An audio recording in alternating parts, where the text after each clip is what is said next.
Il existe encore une troisième méthode que vous devez connaître en terminale ES. Il s'agit de la méthode de l'algorithme de Dijkstra. Qu'est-ce qu'il est difficile ce nom? Alors, Dijkstra, informaticien néerlandais entre 1930 et 2002, très connu pour ses manuscrits, ses 1300 manuscrits qu'il a fait au stylo plume. Et aujourd'hui, nous allons utiliser son algorithme pour déterminer la plus courte chaîne reliant deux sommets. Par exemple ici, le sommet B et le sommet F. Alors, l'algorithme de Dijkstra se présente dans un tableau. On commence par mettre le sommet de départ. Là, il s'agit de B, puisque nous allons de B vers F. Et puis, nous continuons à mettre les sommets de gauche à droite dans l'ordre du graphe. Alors, comme on part du sommet B, eh bien, on fixe le sommet B. À partir du sommet B, on peut aller vers où? On peut aller soit vers le sommet C ou encore vers le sommet A.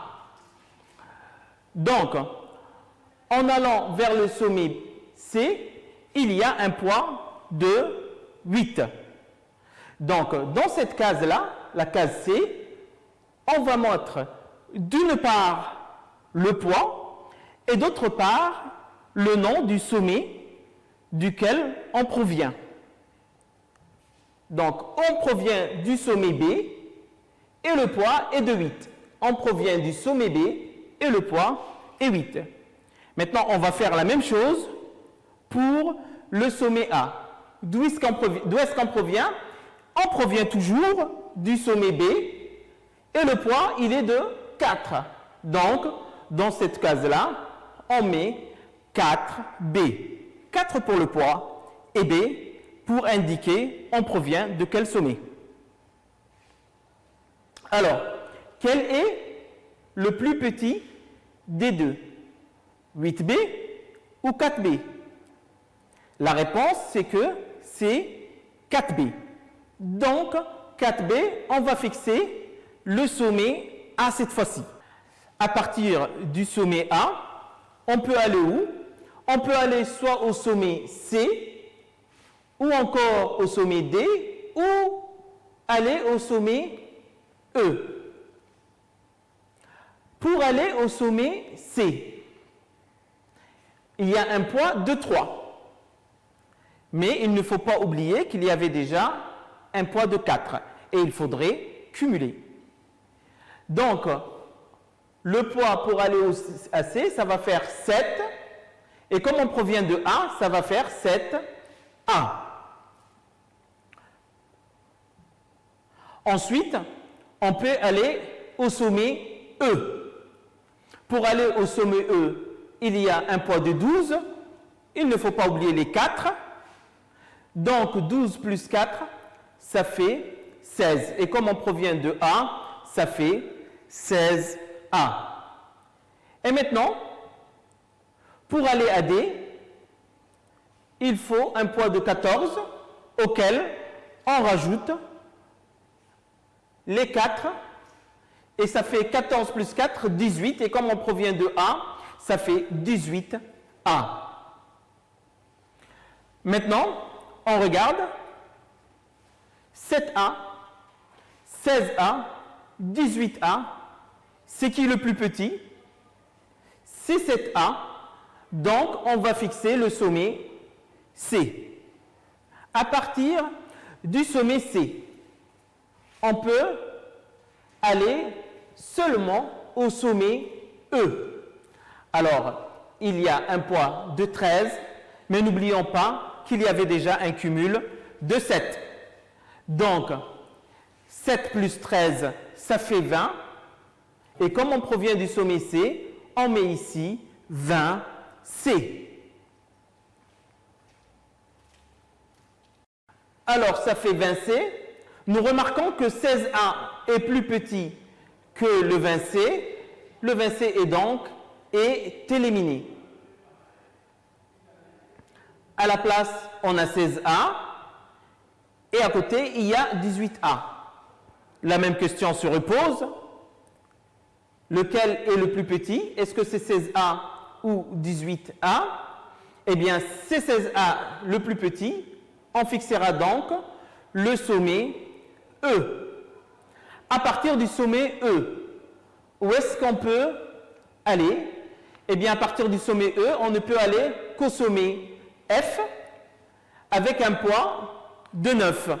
On peut aller au sommet F avec un poids de 9. Donc, comme il y avait déjà 16, on ajoute les 9. 16 plus 9, ça fait 25. 25, et comme on provient du sommet E, on mettra ici donc 25E.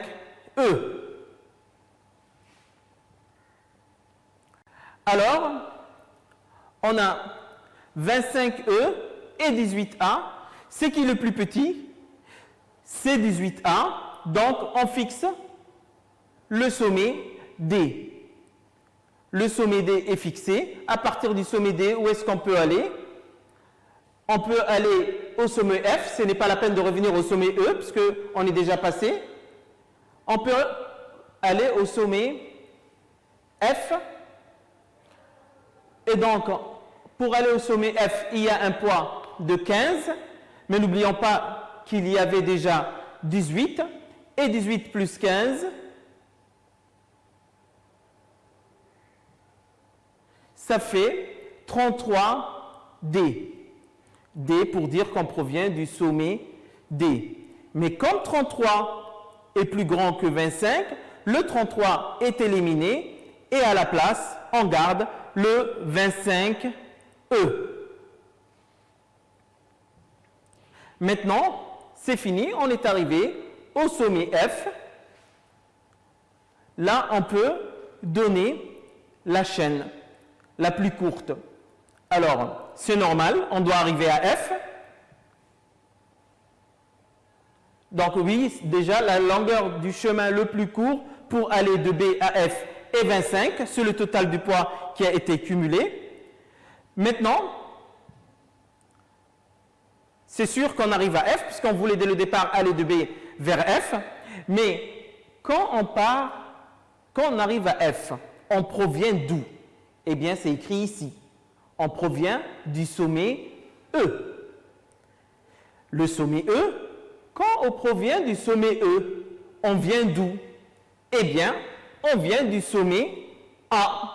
Et on regarde, quand on vient du sommet A, quand on vient au sommet A, on provient d'où? Eh bien, on provient du sommet B.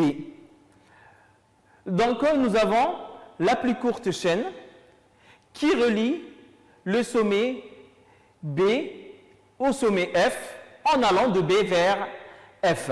Il s'agit de la chaîne BAEF dont le poids est égal à 25.